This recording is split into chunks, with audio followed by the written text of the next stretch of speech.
Good evening everyone. तो आज हम क्लास में हरियाणा लोक सेवा आयोग का 2001 का पेपर करेंगे। तो पेपर को हम इस तरीके से करेंगे कि एक क्वेश्चन से हमारे जो है वो इसके आसपास के जितने भी टॉपिक हैं वो भी कवर हो जाएं। ठीक है। पहला क्वेश्चन है, अभिपत्ति का चूर्ण का मुख्य घटक है। अभिपत्ति का चूर्ण का मुख्य घटक है निशोथ। निशोथ इसमें कितनी भाग पड़ा होता है? 1/4। पर अगर निशोथ इसमें कितना पड़ा होता है? 1/4। पर इधर ऑप्शन के अकॉर्डिंग निशोथ ऑप्शन लगा होगा, लेकिन जो अभिपत्ति का चूर्ण है उसका मुख्य घटक होता है शर्करा। क्या होता है? शर्करा। वो कितने भाग पड़ा होता है? आधा भाग पड़ा होता है। तो अगर ऑप्शन में निशोथ और शर्करा दोनों हुआ तो प्रायोरिटी किसकी लगेगी? शर्करा की। ठीक है। शर्करा कितना होता है? आधा भाग।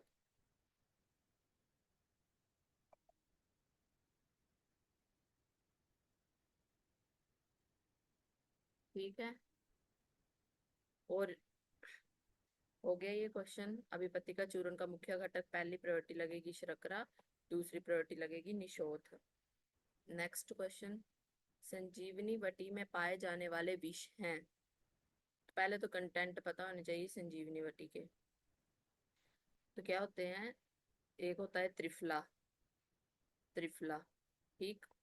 दूसरा है त्रिकटु। त्रिकटु से क्या करेंगे? मरीज को रिमूव कर देंगे। त्रिकटु में मरीज को रिमूव कर देंगे। त्रिफला हो गया। त्रिकटु में क्या नहीं होगा? मरीज रिमूव कर देंगे। त्रिकटु में क्या आता है? शुंठी मिर्च पिपली ना। तो पिपली मिर्च को जो है वो काट दिया। संजीवनी बटी में त्रिफला है, त्रिकटु लिखेंगे, मिर्च उसमें नहीं है, बत्सनाव और भलातक जो कि विष पड़े हुए हैं इसमें। उसके बाद क्या है? विडंग, बचा और गडूची। कंटेंट इसके इंपॉर्टेंट तो लर्न होने चाहिए। उसके बाद क्या है? विडंग,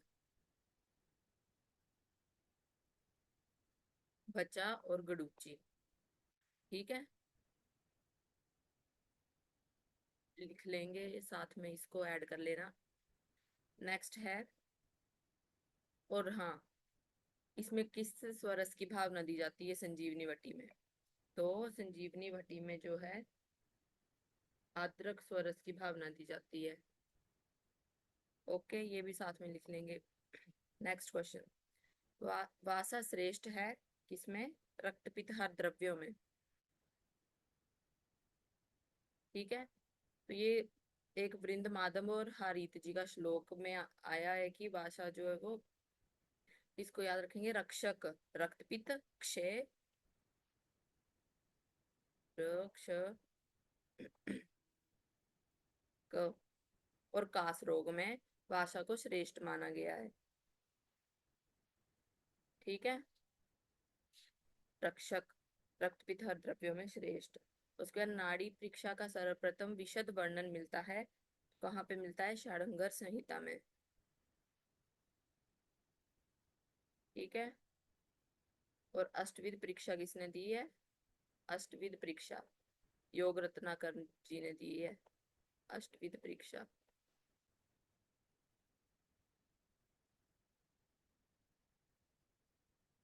उसमें क्या क्या आता है? नाड़ी मूत्रम मला जीवा। तो इसका जो सीक्वेंस है ना, त्वक दृष्टि, अष्टविध परीक्षा योग रत्नाकर ने दी है।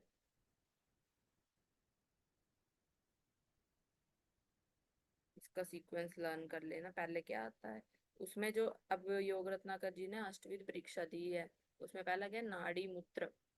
पहला है नाड़ी। अगर अष्टविध परीक्षा पूछे तो योग रत्नाकर, और नाड़ी परीक्षा का प्रथम विशद वर्णन पूछे तो षाढ़ंगर जी ने। ठीक है। उसके बाद है कफ का संशोधन काल है। तो वसंत में। ठीक है। उसके बाद धर्मार्थ काम व मोक्ष का मूल है। धर्मार्थ काम मोक्ष का मूल है आरोग्य। उसके बाद रूक्ष शीत लघु सूक्ष्म गुण किस दोष में पाए जाते हैं? तो वात के। आपको जब अष्टांग हृदय कराई थी फर्स्ट चैप्टर में बोला था ना, इसका श्लोक लर्न रखना है। वो श्लोक लर्न हो गया। वो उधर वात पित्त कफ के श्लोक दिए गए हैं। तो रूक्ष गुण किसका होता है? वात का। एक और क्वेश्चन आया था कि जागरूक, जागरूक जो होता है वो वात के किस गुण के कारण जो वो जागरूकता आती है? ये एमडी 2022 का क्वेश्चन है।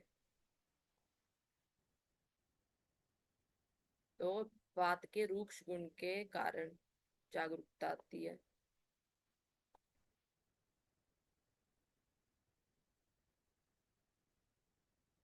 उसके बाद महाभूतों का उत्पत्ति क्रम है वायु अग्नि आप क्षिति, मतलब आकाश वायु अग्नि जल पृथ्वी। ठीक।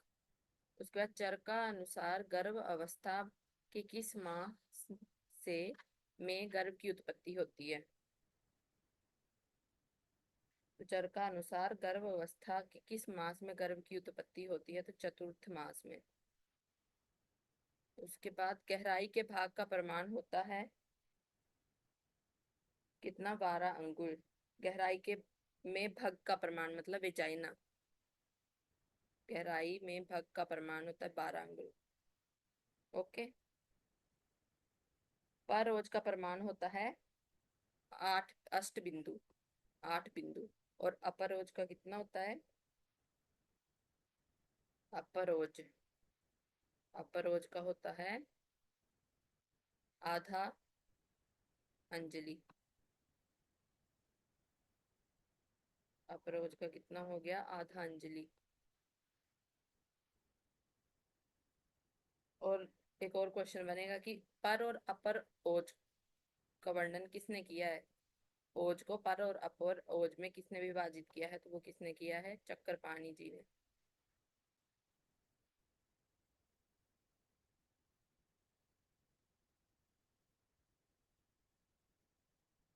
ठीक है। उसके बाद है सुश्रुता अनुसार अस्थि संख्या कितनी होती है? तो कितनी है? 300।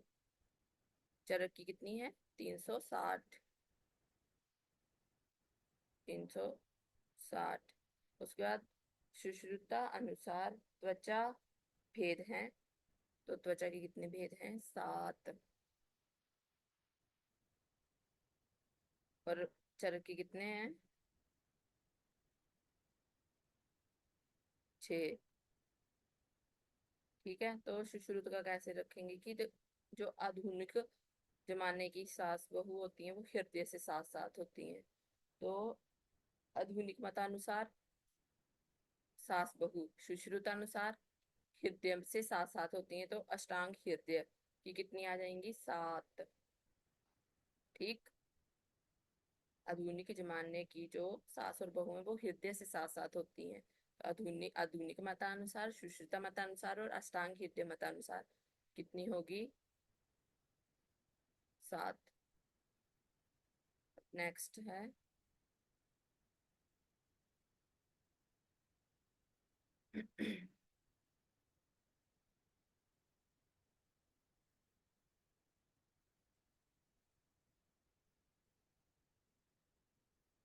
बता दो मैं जरा।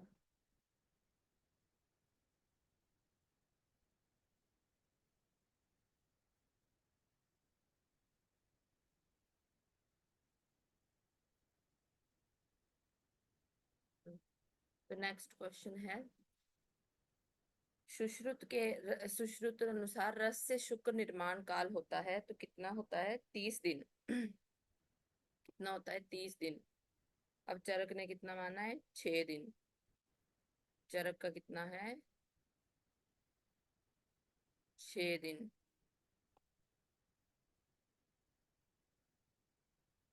और अष्टांग हृदय संग्रह अष्टांग भागवत का कितना है?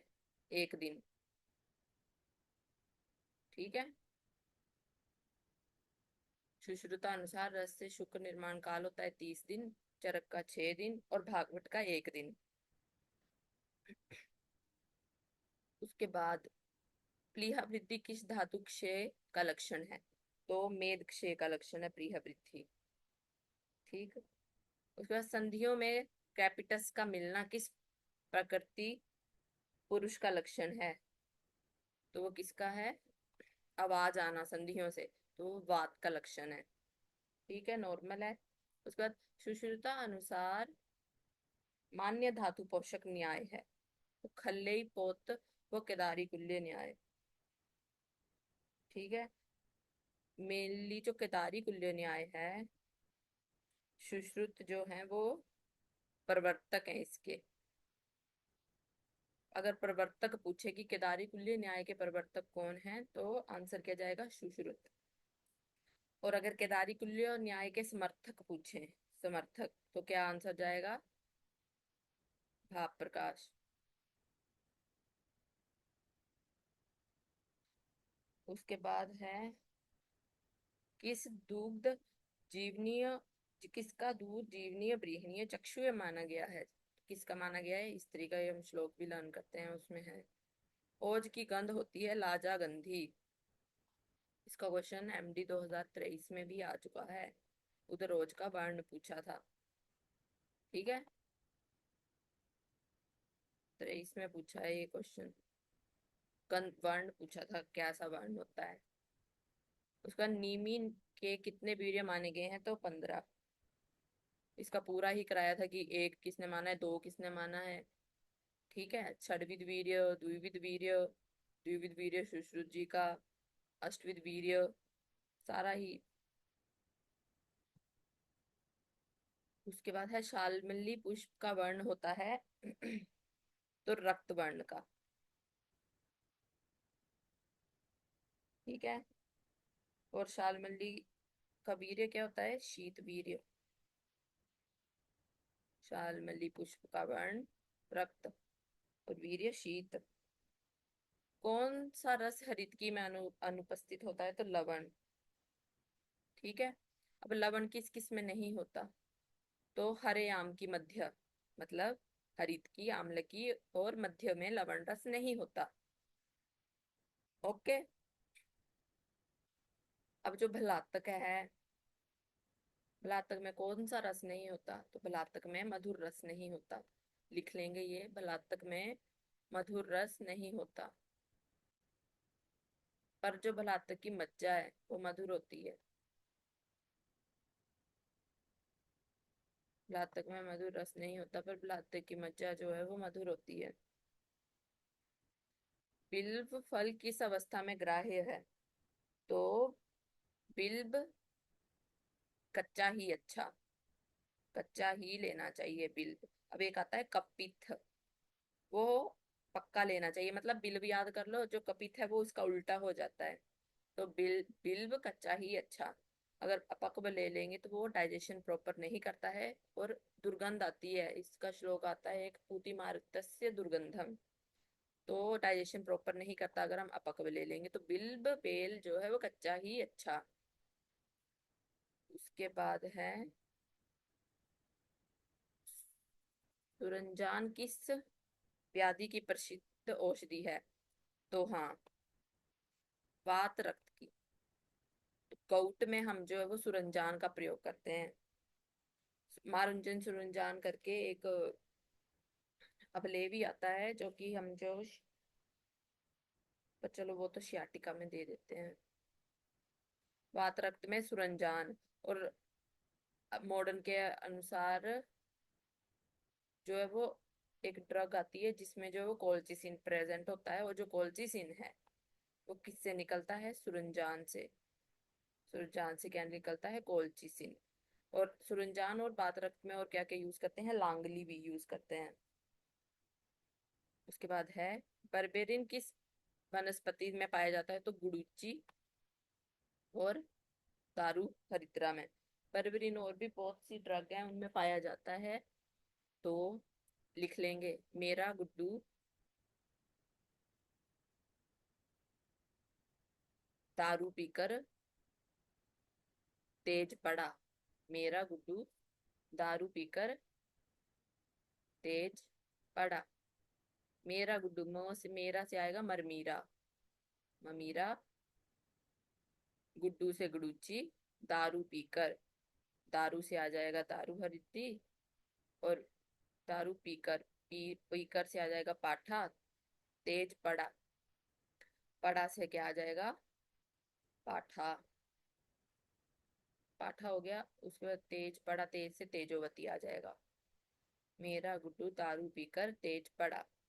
ओके। उसके बाद है चक्कर लक्षणी का। चक्कर लक्षणी का किसका पर्याय है? तो गुडूची का। ठीक। उसके बाद नेक्स्ट है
वो नेक्स्ट क्वेश्चन है, रसांजन किस औषधि से बनाया जाता है? तो किससे बनाया जाता है? दारू हल्दी से, दारू हरिद्रा से। ठीक। उसके बाद आरोग्यवर्धनी वटी का मुख्य घटक है? तो कुटकी, 50% पड़ी होती है इसमें। इंपॉर्टेंट क्वेश्चन है। और इस बार एमडी 2024 में क्वेश्चन आया था, आरोग्यवर्धनी वटी का प्रमाण तो किस प्रमाण की होती है? राजकोल प्रमाण की होती है। ठीक। उसके बाद बेलाडोना का पुतली पर प्रभाव होता है? पुतली विस्फारक, मतलब मिड्रियाटिक डायलेटर होता है ये बेलाडोना। इसको, इसका ट्रिक लिखाती हूँ पहले, अगला देख लो, 30 क्वेश्चन करेंगे इस पार्ट में। पांडु रोग में मुख्य दोष। हाँ, पांडु रोग में मुख्य दोष, दोष, दोष भी नहीं ऐसे करेंगे। हाँ, पित्त दोष होता है। कौन सा पित्त होता है? तो वो साधक पित्त। और रक्त पित्त में कौन सा होता है? रंजक पित्त। तो पुतली विस्फारक हम लिखेंगे पहले, मिड्रियाटिक्स कौन कौन से होते हैं? तो लिखेंगे आजकल के बच्चे, आजकल के बच्चों को धतूरे की बेल पर अहिफेन दिखता है। मतलब आजकल के जो बच्चे हैं, बेल जो है वो धतूरे की, और दिख उनको क्या रहा है? अहिफेन। आजकल के बेले बच्चे, बेले भी लिख लेना तभी भी आएगा बेलाडोना। आजकल के बेले बच्चे, तो आजकल से क्या आ जाएगा? आजकल, आज से आएगा अजवाइन की फर्स्ट स्टेज, अजवाइन की फर्स्ट स्टेज। ठीक। कल, कल से आएगा क्लोरोफॉर्म। अजवाइन की फर्स्ट स्टेज है इसमें, याद रखना। और बच्चे से आएगा बेलाडोना। धतूरे से धतूरा, धतूरे की बेल पे, बेल से आ जाएगा बत्सना। अहिफेन, देखते हैं अहिफेन, और अहिफेन की कौन सी आती है?